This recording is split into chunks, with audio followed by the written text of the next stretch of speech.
Nelson Mandela once said, "Education is the most powerful weapon which you can use to change the world."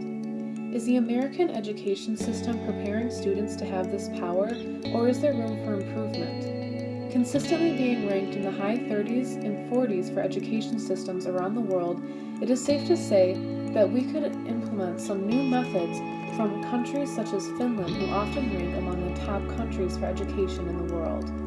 I interviewed my psychology teacher, Mrs. Jacobussy, to get a teacher's point of view on this topic. I started off by asking her what she would change about our education system if given the chance. The inequities. I would also like to see people that are making decisions in our government about our education having some experience in a classroom, having taught for a number of years, having been in administration for a number of years, so they can understand the whole aspect of what the education system is like. And I'd like to see them having taught in a public school, a private school, in a city school, in a rural school setting too. I think they need to have a wider breadth of understanding. Being number one in the world for education, Finland has quite a different approach to schooling compared to America. To start off, they do not start school until age 7 because they believe a kid must be a kid. Next, students do not get homework and do not even get tests until high school, and even then it is limited. Furthermore, school days are shorter. They believe in collaboration instead of competition, which is why they have no class rank, no standardized testing in order to get into college, and no private schools. It is all about teamwork. Most importantly, they have strong differentiation in the classroom as compared to America, who many would refer to as a cookie-cutter model that in some cases lacks students' individual needs and interests. I questioned Mrs. J on this as well.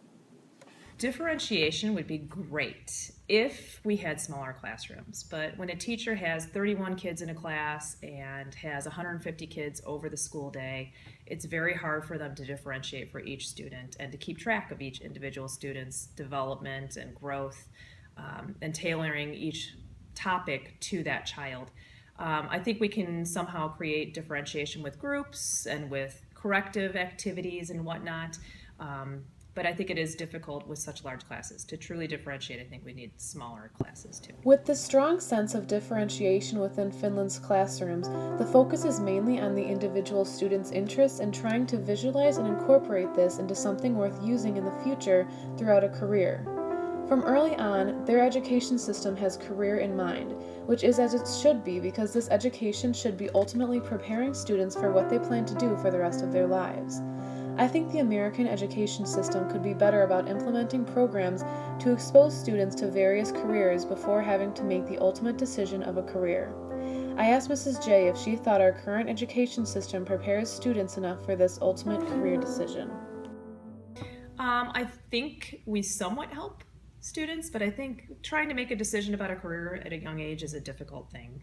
You don't have as much experience, and I think we're getting better at helping kids realize things that are out there. But I do believe Lincoln Way used to have a requirement that dealt with fine arts. So kids had to take a semester of fine arts. They had to have a half credit. And students griped about it, but then they get into the class and they would find some passion, some outside thing that allowed them to relieve some stress during the day and allowed them to cultivate something that they didn't realize they liked or a skill that they had. And I think that helps create the culture. And I think we're losing a little bit of culture with not having the fine arts as a requirement anymore.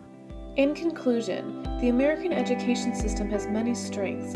However, there is room for improvement and reform. By including techniques from very successful education systems from around the world, such as Finland, we can expect to see even greater success. It is also notable that before Finland's current system, they were using the American education model and were constantly ranked very low worldwide before revamping the whole system, which proved to be a great success. All in all, education is one of the most important things a person can receive. So important, it can even change the world according to Mandela. And if there is a more efficient and successful approach out there, it is necessary to implement change to ensure maximum success.